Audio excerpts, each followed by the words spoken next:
All right, howdy y'all. Welcome to the Rainbow Crossing Podcast, a podcast where Gen X and Gen Z discuss life's challenges and how we face them as queer people. We have these open conversations to foster conversations and a sense of community through different perspectives. I am Julio Guzman, and my co-host is... Daniel. Hi, Julio. Hi, Daniel. And today we have a very special guest, a millennial, finally. And not only just any millennial, a really great friend, and a millennial of the Demon Twinks. Formerly, at least. Straight from hell, Lawrence. Not straight from hell. You do have a halo. It's yeah, there's horns though. Well, and Spice never hurt nobody. And today you're straight from downstairs. You've been in our guest bedroom. So also hell. Yep. It is the hottest room. It is the hottest room. So kind of. Yeah. But, yeah. you know, I was in that hell room in once. paradise because I have had a lot of fun here with you guys. We've enjoyed you. As much as we've talked mess on you on our podcast. That's do why I love don't you. listen. Just kidding. I Wow. listen. I listen. Wow. Yeah, you've been with us for almost 6 weeks now. Yeah. You were transitioning from your old apartment. You're moving into a house with a friend, but the room wasn't available yet. So you and your gorgeous dog, Ashton, moved in with us a few weeks ago. And it's been kind of fun having another person here. When we first moved into the house, Julio and I, we had 3 other people with us. There were 5 of us at one point in this house. And I was pulling lipsticks like Drag Race. You gotta go. You gotta go.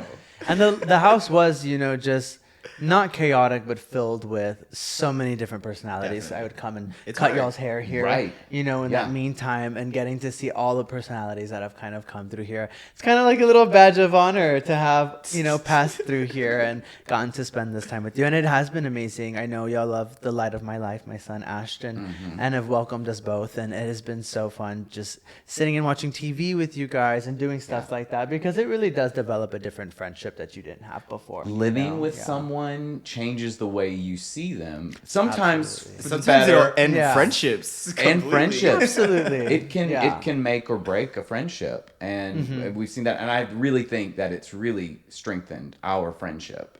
With I believe you. the same as all, you. all of us. Yeah. We've already had a strong friendship, but now I feel like it's way stronger. Definitely, but I think also too, seeing each other, like, I don't know, you get a certain love for someone when you see them go through their day to day, and you know, there's good days and bad days, and just kind of seeing that person persevere through stuff. We've talked about in the past having friendships and having party friends. You go out together, and it's easy to be friends when you're just party friends. Absolutely. But when you live with someone and you see their day-to-day routine, as you said, you see their struggles. We know that you've had some family things going on recently that have been challenging for you and for your family. Absolutely. To be able to see that and share that with you, because that's something that maybe you haven't mentioned to some of the other friends that you go when you go out to the clubs. And that's a very hard place to get into anything with substance in terms of conversation. You can have, you know, fun-filled nights, and it is beautiful, but to have moments where you sit down and you kind of break down at someone's core and see what they value, what they stand for and won't stand for, and it does make someone become a lot more admirable, and just you learn to appreciate them. I think that's something that we as gay men really have over straight men. I think we have a lot of things over straight men, honestly. But as gay men, we take the opportunity to share our feelings, to share what's going on in our lives, to lean on each other for support, and to provide that shoulder for when our friends need the support. And I think it just really makes our community so much stronger, and we really shine as a result of that. Absolutely. You can think what you want about like homophobic people. We all have our standpoints on that, but there is something deep in me that almost not pities them, but feels bad for them, because I know the world of love I got once I embraced who I was and the community I belonged to. You know, growing up, it's something that you fight, and then the moment you just sit with it, recognize it, and you know, stop like self-hating the idea of the like, I didn't like feminine guys growing up, but in my mind in school I was like, you're the reason I'm bullied. They're not. They're, you know, that bully's issues, maybe something happened to them, maybe it was a pass down from their fathers or mothers or whatever it is. You know, one thing that I will always pity about people like that is that they will never ever get to experience the level of love, warmth, and acceptance that we have to offer. Right. Yeah. Yeah, that's so sad. It is. But there are some really challenging moments being gay, as you mentioned. But there are some wonderful advantages. And it's that sense of community is the biggest one, I think. I mean, this here, Yeah. I met this guy paddling along at Lake Travis in a nearly see-through Speedo, and we passed by each other, spoke for a bit, realized we'd be at the same concert, and then one day he's like, hey, my roommate needs someone to cut their hair, and I had the opportunity to meet you, and like, it's just that web of friendships, and But it also is how beautiful. the gay community works. I really did see you swimming, and I was like, he's kind of cute. No, and I can't say I didn't get on that boat on purpose. Wow. I didn't realize that that's how you two had met. I know we met because he brought you over for a haircut in what, 2019? 18, 19? 2019, 19, yeah. I think. So yeah, because it was 5 years. prior to the shutdown and everything. Right. Yeah, and what's crazy too is maybe a few weeks prior to that, we have two really good friends, Angel and Jody. Mm-hmm. I had met them with other friends, and then I meet him at that concert that night, and he's like, "This is my friend Jody." Yeah. And me trying to play it cool. I was like, "Hi, I'm Lawrence," having met her like twice. The gays flock to her. Yeah. If you know her, you know her.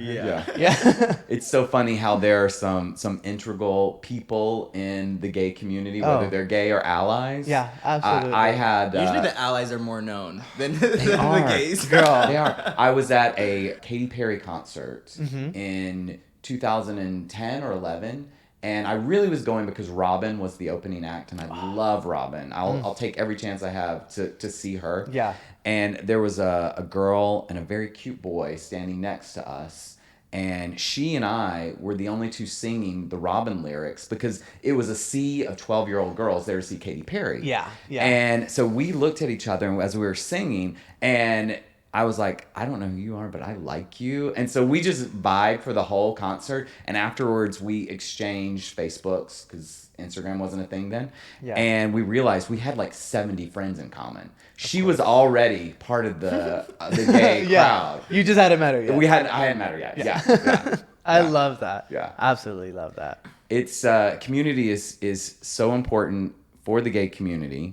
And last night, Julio and I had a chance to go out. I don't go out very often anymore. I know you might go out a little more than me. But we went out to one of the gay bars last night because it was the gay Super Bowl, which was RuPaul's Drag Race All Stars finale. Yes. Right. And Miss Vanjie, she was there as part of the... It was like a watch party with her, and then they performed afterwards. She's a hoot. I love her. She's amazing. Yeah. She pulled up, and then she was like already into the commentary, just talking to us, but so like nonchalant and so authentic. She's like, I don't care what's going on. I'm putting on my nails right now as we're watching the show. And she's just talking to us, and I'm like, honestly, work. You gotta respect it. You gotta respect it. She's the favorite queen I've seen so far to like just converse with and have Yeah. conversation and just see talking. That voice, I like. Yeah. I just want to hug her. And she made top 3. She Yeah, made top top 3. three. Yeah, I guess we should say spoilers. Spoilers, so awkward. Yeah, I think by the time this comes out on Wednesday, it'll have been 5 Yeah, days. definitely. People should have watched. Yeah. If you're prioritizing us over Drag Race, thank you. Then you've got your priorities right. They deserve it. She was late. It was no fault of her own. Okay. But she was running a little late. So the two hosts of the show, who are local drag queens, Justice and Cassidy Milan, they host all the Drag Race viewing parties at Oil Can Harry's, the oldest gay bar in Austin, open over 30 years. I think it's like 35 years now they've been open. But they host that whenever Drag Race is on, they're hosting it every Friday night at Oil Cans.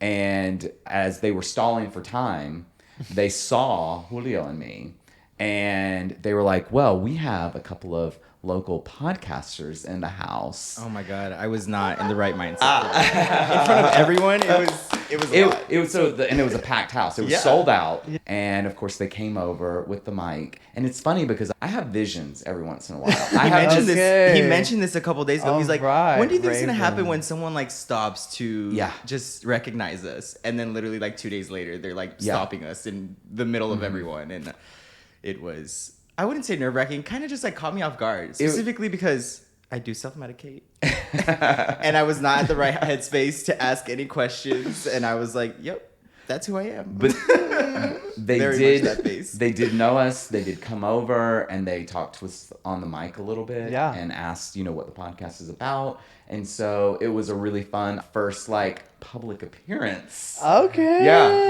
Danny and I were first. When The she's recognition. like, tell us about it. And both of us were like, and then he pointed to me and was I was like, back to you.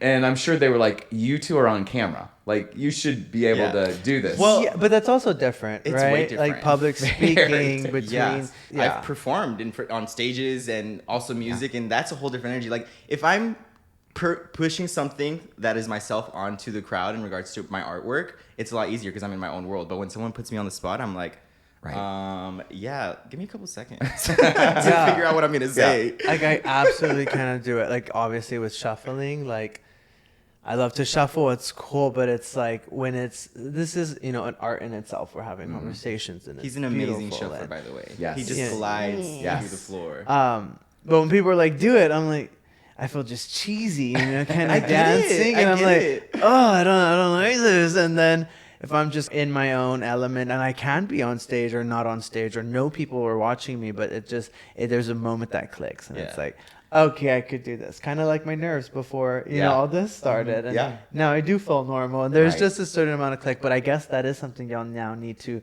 Recognize is that y'all will be recognized and y'all will be put on the spot because people do want to know what y'all are talking about, especially for people with attention spans like my own, where we haven't sat down and watched it on, just got all the goodies through Instagram and TikTok. Yeah. I do listen. Well, we love your friendship and your support. And there are lots of different ways to show that love, which is really what we want to talk about today, are the ways to love, the ways we enjoy love. Love languages. Love languages, absolutely.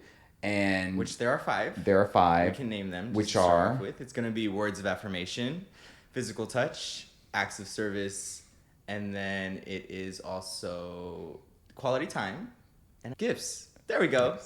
Took me a while. It was processing. And Even here though I named thought them, we were like, talking love languages like French and Spanish. See, I need to go back to the drawing the board. beautiful language. those are romantic languages, I Yes, think is girl. what they're called. But yeah, love languages. It's so essential when you're in a relationship, but it doesn't really matter the relationship. If you have a close personal friend, a family member, a romantic relationship, they're all relationships that you show and receive love through. So it's really important to understand, first of all, what kind of love language is important to me, which love languages, I should say, because you don't just settle on one. They all have some level of importance to you, and which especially are important to the people who are important to me, because you want to love in the way that they want to receive love. So it's a two-way street when you're talking about love languages.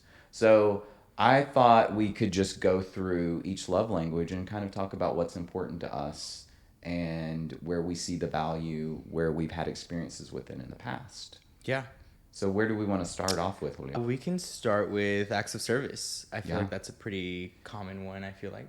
Right. At least in this household. Yeah, it really, really is. I'm very passionate about acts of service. That's actually my number one. That is if I'm being also honest. my number one, acts of service. And it wasn't always my number one. And I think as I've They change as I get older. Absolutely. As I've gotten older, it has definitely developed into this way that I want to show love. And I know you do the same, Julio, that when I have someone who's important in my life and I see that they need something and I've got the time or I have the ability, the capability of doing these things. The last relationship that I was in, the person did and does drag. And drag is this all-consuming...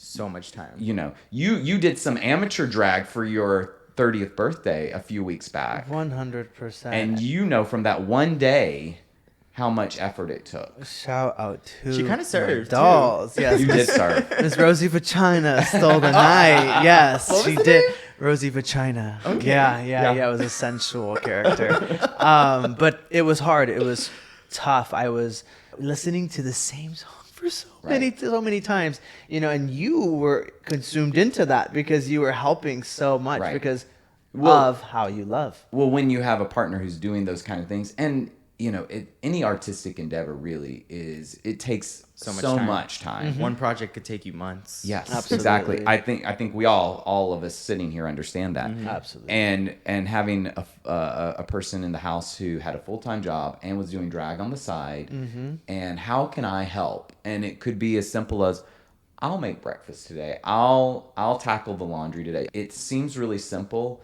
But I know that they appreciated everything that was done because they recognized they were following their passion, and they couldn't do that and maintain a normal life without somebody there who was giving, absolutely, performing these acts of services. Yeah, I mean, acts of service is my number one, specifically because I've been busy my whole life. And most of this is towards my friends. Like, that's even how I show love to my friends. Like, I want to do things for them. I want to help them out wherever they can. Even if we're just like chilling at someone's house, like, I'll help them clean sometimes, just if I like know that they need an extra hand to do whatever.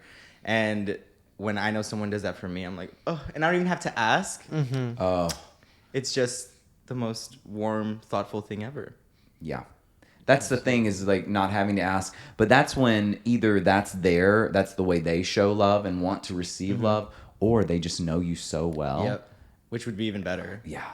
Because sometimes a lot of people, that's not their first. Or sometimes they don't even know like that like they don't show love that way. They might not show love by doing things for people. They might show love by telling them specific things. Or maybe their specialty is gift giving, like genuine gift giving, whatever it is. I do think that's where it become acts of service. And any of these can become troublesome, simply because when that is how you show love, if someone doesn't want to be loved that way, like they prioritize different things, they cannot truly grasp everything that you're doing. And so there is a point where I learned in certain friendships, like, that's what I do.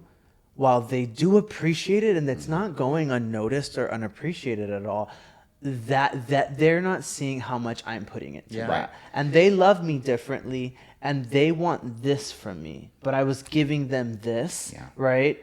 All that work and effort that I was doing, while it meant and felt like so much to me, not that it was hardly noticed, but it wasn't what that person was looking for. So sometimes it's like a grain of salt. And so it's a grain of salt, but I had put so much energy into these things, and had I just reeled it back and kind of assessed what was happening, or maybe even had a conversation, right? I wouldn't have wasted so much of my efforts there, that I could have either done something for myself and not been in like a funk, or maybe felt bitter about doing all of that, and still kind of upset, like, well, why don't you see that I did this? And it does become tricky when it comes to relationships like that. I mean, that's been also one of like the biggest struggles, because especially growing up, was the biggest people pleaser. And I would do acts of service for everybody to please them. And then sometimes for me, I'm like going all out, and I'm getting gassed and fumed, and like there's not much energy to put out. But then the people who I'm doing this for aren't even recognizing all of the stuff that I'm doing. And then I feel even more drained and more disconnected from the people in my life. And it's like, whoa, let me readjust. Let me actually reel it in and figure out who is worth what energy.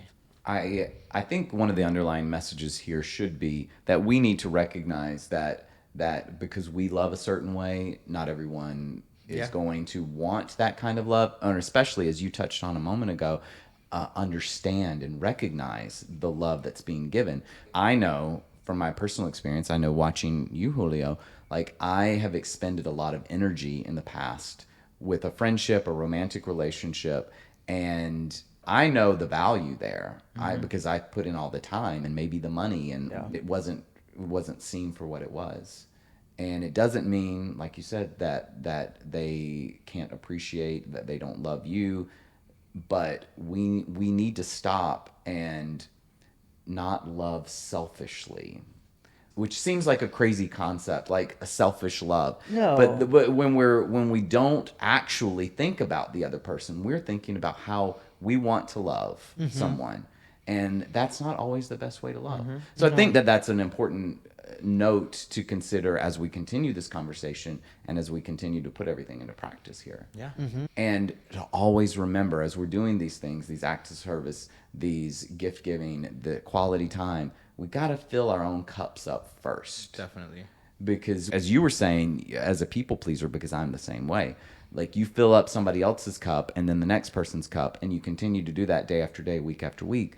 You're not going to have anything for yourself. And then you really get upset when they don't reciprocate the love, but it does not fall on them to make sure that you are taken care of. It falls on yourself. Honestly, at the beginning of this year, I told some of my friends, like, hey, I have to reel it back. I'm spreading myself really, really thin. And it's good for everyone but me, you know? And I didn't think about it, and problems did start coming up with my friends. And honestly, sitting here now, I'm kind of realizing it. But there was a shift, obviously, in how much I was willing to give. And I am now realizing that it has had an effect on my friends, because they are so used to me leaving work, going to that restaurant, saying, F it, I'll go out for a drink too, when I told them I wouldn't, you know? And like, it's not their fault that I did these things. These are all my own decisions. But allowing myself to do all of that ran me so thin and dry that I can no longer do it. And I think I'm starting to be able to sit with the idea that things might change within my friendship, and maybe they don't love me as much as they used to before, but I'm loving myself, and that I have to prioritize. And if they truly love me, they're going to still love and care for me. Yeah. You know? And I'm sure they do. They absolutely will. It's weird from I would leave work, drive to Austin from San Antonio, drive back the next day, and sometimes come back the day after work. It's a big shift into someone being like, no, I don't want to go. Yeah. You know, it's a lot. And so I have also to getting kind of older. sit with them. I know. It's okay. I'm happy with We're the age. age positive here. I'm happy with my Yes. age. I love being 30. I am so comfortable in my skin. It's just, I think when we think of older, we think of Much older than 49. what we, you know, or just, we just think of like where we wanted to be, how we want to be, the things we want, Yeah, you know? And definitely. now I think at this point I'm learning to like just be really happy with what I've got now. It's really important as you're getting older. We figure this out as we get older. Boundaries. We have to set boundaries, because what you have done is you've set expectations by not having any boundaries. We've all done it. And I'm saying you, Yeah. but I mean we've Yeah. all done it. And once you start setting boundaries, people don't like that you're not giving them everything that you've got anymore. It doesn't mean that you don't love them as much as you always did. It doesn't mean that you're not going to be there for them, but you have to set boundaries, because you have to be there for yourself. You've got to fill your own cup up first. And if they truly love you, they'll respect the boundary and Yes. understand where it's coming from. Yes, Absolutely. It's all about communication. Yeah. you got to communicate why there's this shift in your Yeah. life. Absolutely. Well, where would we rate acts of service for everyone's love language? Mine, acts of service is number 1. Same, it's my number one. I'm like still figuring it out, but it might be like 3 or 4. Okay. Yeah. What's our next one? We'll go with gift giving. Gift giving. So, gift giving is not very important to me. It's never been really important to me. Like, at this point in my life, if I want something, I'll just go buy it. Sure. But I will say that when Julio and I have talked about this in the past, when you put a lot of thought into the type of gifts that you're giving, when you tailor them to the person that you're giving, they can be really special. And I will say that I don't think I can but I have these socks on, and these are, this is a Mona Lisa sock. Where'd you get those socks? Julio gave these to me. I think it was like 5 or 6 different types of artists, like famous artists' renditions on socks. And I love fun socks. When I first moved in, I would always notice how like crazy socks you had. Yeah. And then that next Christmas, I'm like, I'm getting him socks. Yeah. And this series of socks that he gave me are my favorites. And I always get comments on them too. Oh, that's cute. So that kind of gift, which I don't know how much they were, but they're not breaking the bank. That is an amazing gift to me, and I really, really appreciate it. But I have to say, when I'm in a romantic relationship, I don't default to, oh, what kind of gift should I get them? Or you know, even like the flowers or that. I don't automatically think about that, because gift giving is not top of the list. But it could be for the next person that I'm seeing. So I need to keep that in mind. Definitely. Like, how do I take my ability to see the kind of things that they need in their life and transfer that into a gift? Yeah. So for me, gift giving, it's interesting. At first, I remember being a kid and like for Christmas, we would get great gifts. But it wasn't until like age 8 where one of my gifts, I could tell we were like really poor because I was getting like journals and like colors and like crayons. And it went from like toys to that. And then it like consecutively just like started not becoming too much of a thing. So for me, I was like, it's just a gift. Like it's whatever it is, it's not that valuable in a way. So gift giving to me was always at the bottom. And then it wasn't until I was mingling with this Florida boy again that I'll mention again, who doesn't listen to podcasts. So I don't think he'll be listening to this, which is okay. But he's someone who I connected very deeply with for several years. And the reason we didn't date because he lives in Florida. But I met him multiple different times. He would get me gifts, random gifts that were like personalized for me. Even on my birthday, like he would send me like a shirt that made him think of me or something. I don't know. And it was just, those were just very sweet things that I never thought that would like mean something to me. But when they were that much personalized, and they weren't expensive gifts, they were just like very authentic gifts. Like one of them was a pashmina unicorn with like glitter on it. And I was like, if you see that in me, I love it. Like that's just something that made me like so happy. And I have to say, because there was a distance there and he still felt a kinship, whether it was romantic or friendship or whatever, he couldn't do quality time with you. He couldn't do acts of service for you, but gift giving was something that he could do. So I don't know if that's his... I think, no, I do think that he is like one of his love languages is gift giving. Yeah. Like he likes to see things in people and likes to give them gifts that are tailored towards them. But that was when I first like was like, oh my God, is this one of my love languages? Does something that's very personal like make me feel good? Like I didn't think a gift could make me feel good, and it did, and that's when I was like, I want you. When somebody pours all of their heart into their love, it shines through no matter how important you may think it is or isn't to you. Yeah. And sometimes we don't have money for gift giving. We don't have the ability for physical touch, because there's a distance there. So we make do with what we have. And when you're really pouring your heart into your love language, it's going to shine through, which is what's awesome about all of them. Yeah, absolutely. I think with gifts, it's my last one for sure. When I was younger, it was a toxic trait of mine. Like I didn't have much, and if you weren't giving me anything, like what was I doing here, you know? And I mean anything in terms of love, friendship, support, you know, like things like that. But when it came to like dating, you know, I was just a little bit different with that. And then I realized like guys giving you gifts, it strings you along because you're not used to being given things, you know? And for you to buy something for somebody, it is a big thing because you didn't have much, but these people had a lot and were giving me things that didn't mean anything. And so it shifted with me when I was like, okay, well, I liked gifts because it gave me a false sense of love, right? Like they love me. Why wouldn't they they spent all that on me? What? They have to love me. And then I realized it wasn't what it was. If anything, sometimes when people like that, it's just the easiest thing to give. Like, here you go. Yeah. Exactly. Yeah. When they've had that their whole life, the one thing they can't give you is love. They give you gifts. Well, just the act of spending money doesn't mean anything. And that's what you learned, which is a great lesson to learn at a younger age. Yeah. Gift giving is number 5 for you? 5. And I think I'm going to rate that one number 4 for me. Okay. It's 5 for me. Okay. Yeah. So that's on the lower end for us. Right. Well, Okay. what's our next one? We can do words of affirmation. Oh, okay. So for me, words of affirmation was my number 1 for a very long time. Same. And I am a communicator, can be an overly communicative person. I do a lot of writing. My background is marketing, and that's all about messaging. So how do you get somebody to buy into your service or your product or whatever? And it's by communicating. And so that's been this huge part of my life for so many years.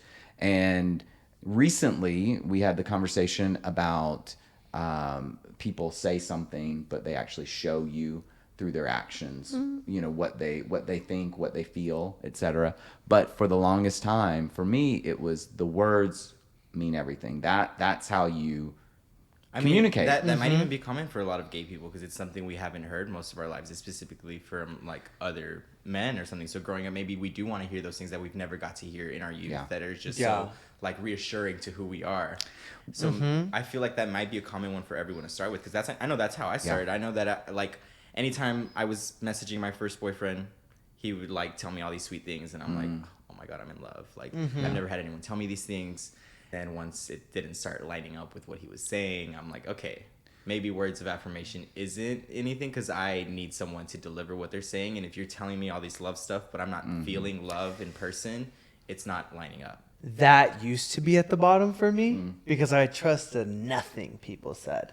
Right? Gifts were at the top in my mind because it was like, there was proof right there. Yeah. There's something there, you know? And the words, that was baloney. And now that I've learned how to read people and, you know, kind of see their light, I see some people that theirs is just so dim.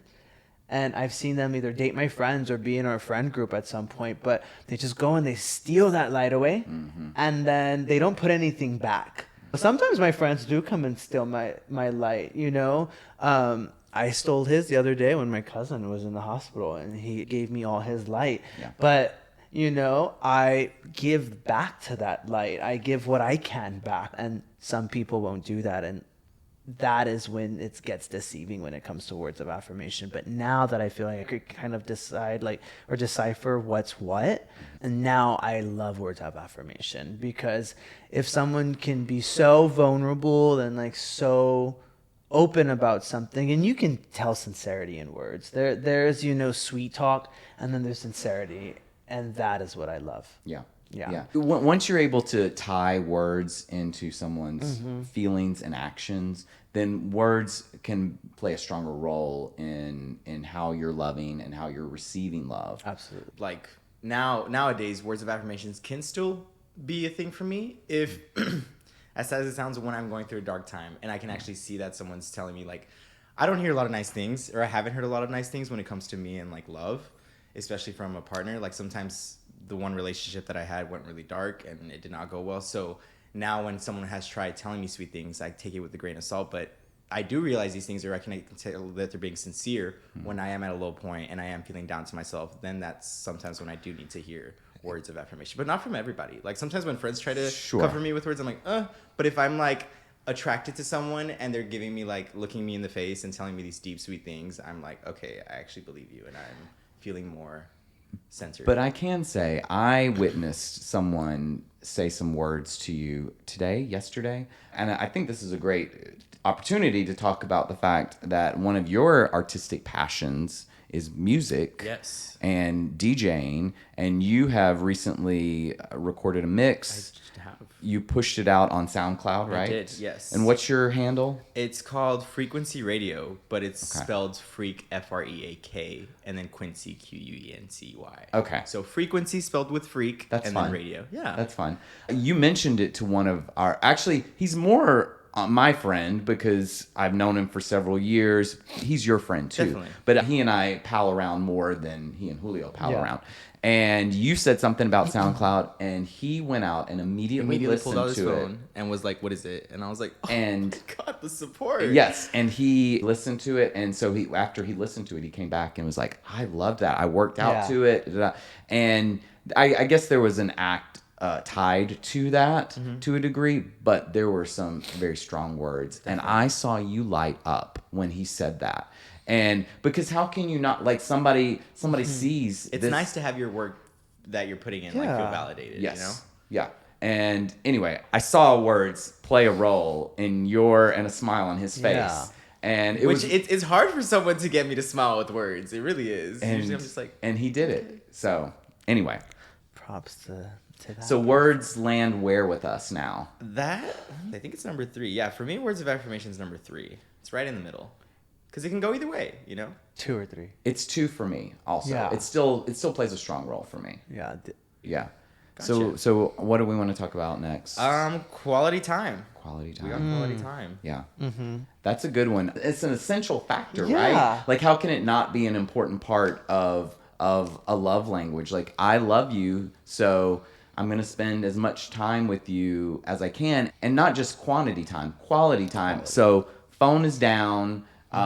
We're talking, we're engaging, eye contact is happening. I'm an active listener, as we've discussed before, as we're engaging.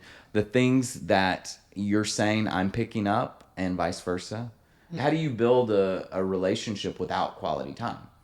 It needs to happen. It's probably the biggest component to getting to know someone and growing that relationship. Yes. I love quality time. Especially, I need space for sure, but I want to be making plans with the person that I'm engaged with or the friends that I'm with. I like to try new things with people that I care about. Yeah. So I'll make moves to make that quality time happen. I also need to see you make those moves to make that quality time happen. Yeah. I'm a big quality time person, and that's with every friendship, relationship, family member, lover, all that. That is my top priority because I'm really bad at texting. I'm really bad at calling or remembering to, I do my sporadic calls for sure. I try to do my due diligence with that, but my biggest thing is showing up and being there. Like, I'm going to be there when you need me there. I'm going to be there to pull you out of bed when you're depressed. I'm going to be there to party when you're happy. I'm going to be there for you. That's my big thing. When I witnessed something with you this past week, and that was you spending quality time with a family member who has been in the hospital and really going through it.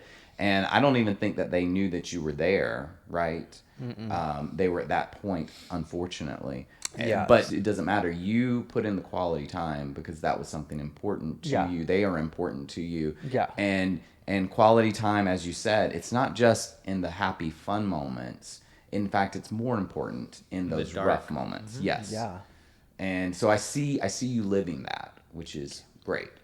Thank you. Yeah, no, and I was happy to go. I wanted to go and send good energy and just have a good scope and have the doctors tell me all the stuff that didn't make sense, but just kind of feel like I had a hand in the game there, that there was something I could do, and she's better. She's actually responsive now, and her livers are starting to kind of kick back into swing, and things are getting good. And all my family went there. Like all that energy, everyone's bringing this, like, you need to just kind of give that good energy to whatever is happening, whether it's good and bad, like the acknowledgement of what's great and also the acceptance of what isn't, and just rocking it through with the people you love. Yeah. And like that makes it so easy. Yeah. The special thing about quality time is that if you do it over and over again, you're not going to have those moments where you regret not having those moments with that specific person. Yeah. So if you just show up and make it, you're not going to be, I wish I saw them again. I wish I did this with them. I wish I did that. Don't wish, just do it. Absolutely. Yeah. And I mean, but and then too, a double-edged sword, right? Like, that is where when quality time is so important to you, that is when you can run dry on yourself. Yeah, it's important to figure out what your boundaries are. How much alone time do I need? How much me time do I need?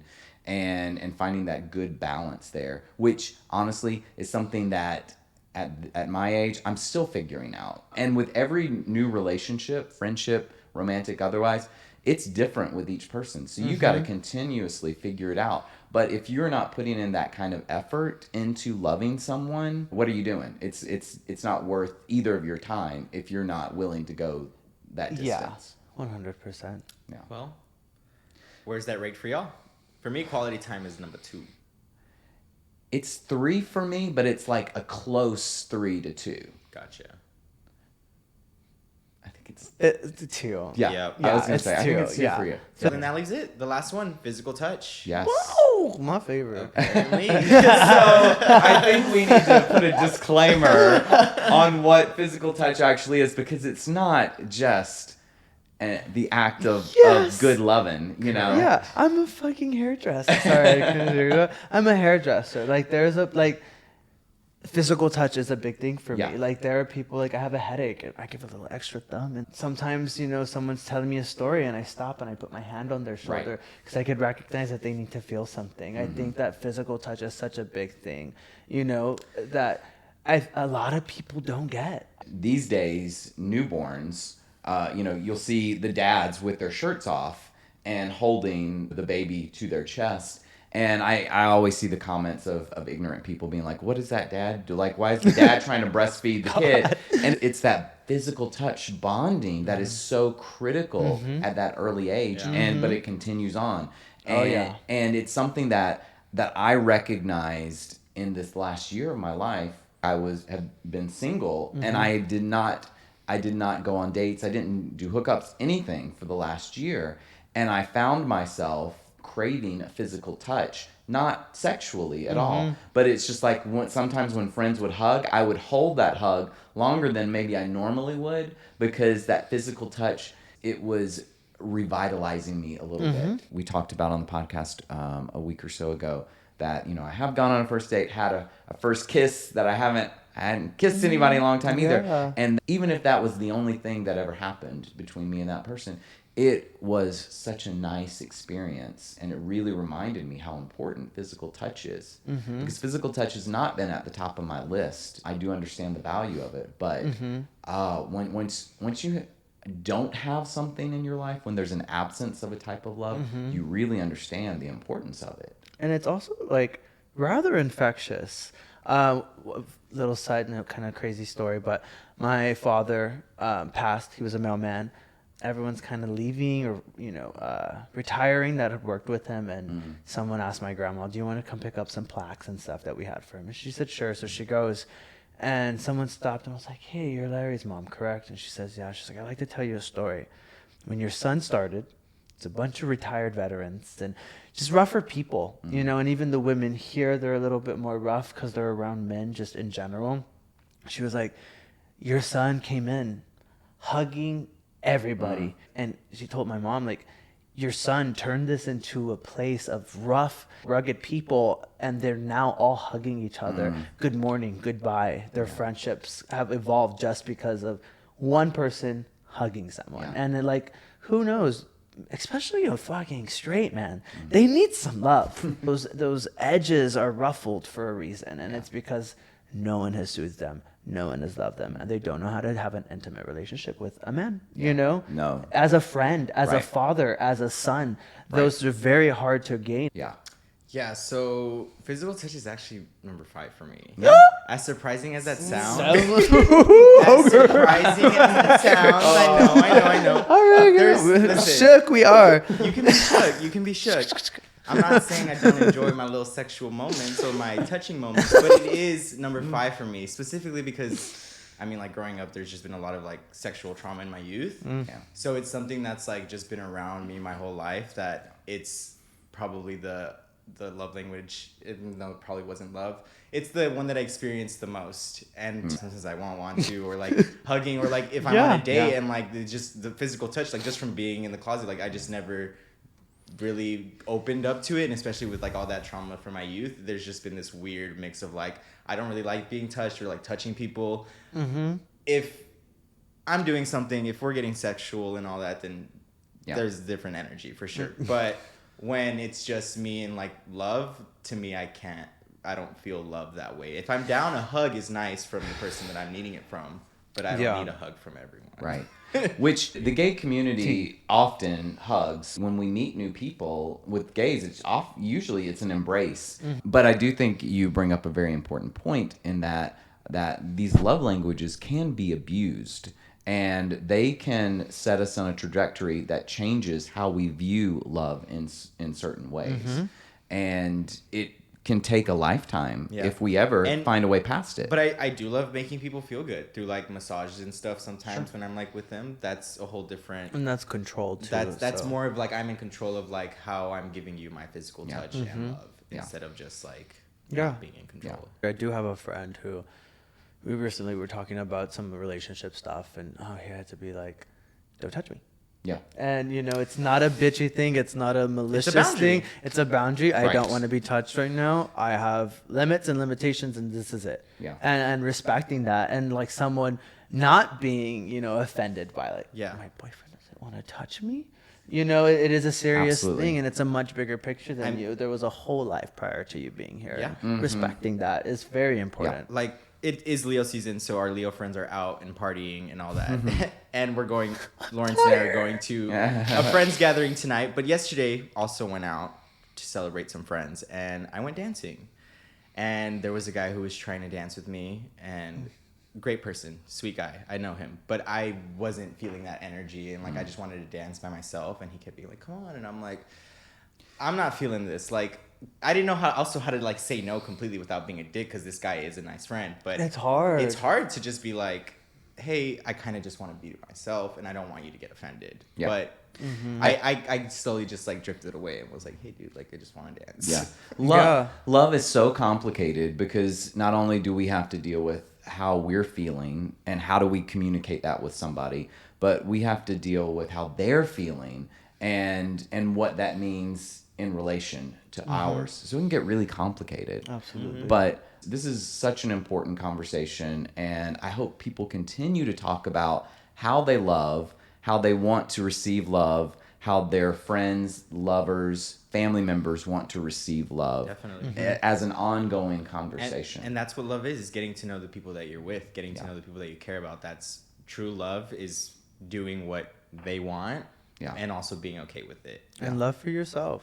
How do you like to love yourself, I think, is another Definitely. So thing to look at. In order for me, like out of all of them, it's acts of service number 1, quality time is my number 2, words of affirmation is my number 3, gift giving's 4, and physical touch is at the bottom for me. I am acts of service, words of affirmation, quality time, physical touch, gift giving. Not me already memorizing my lovely people's love languages. So my first one would be physical touch.